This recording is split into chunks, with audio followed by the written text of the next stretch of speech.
Selama 3 hari berturut-turut, Dinas Ketahanan Pangan dan Hortikultura Kabupaten Ogan Komering Ilir memberikan bantuan buah dan sayur-sayuran kepada masyarakat, dalam hal ini di pondok pesantren yang ada di setiap kecamatan di dalam Kabupaten Oki.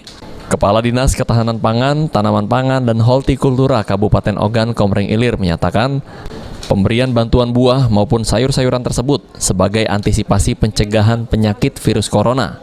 Dalam memberikan bantuan, Dinas didampingi puskesmas setempat dengan tujuan memberikan peningkatan imunitas kepada masyarakat dan juga petugas kesehatan.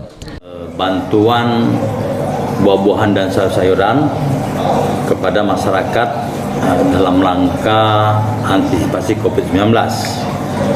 Bantuan ini kita arahkan kepada beberapa pondok pesantren yang tersebar di kecamatan, kemudian puskesmas di beberapa kecamatan seperti Kayagung dan Pedamaran. Tujuan dari bantuan ini adalah untuk memberikan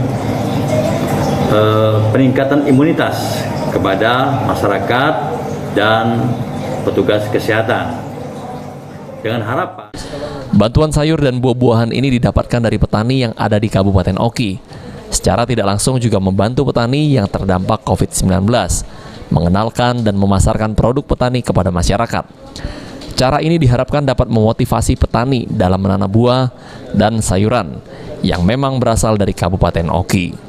Ahmad Romawi, PAL TV.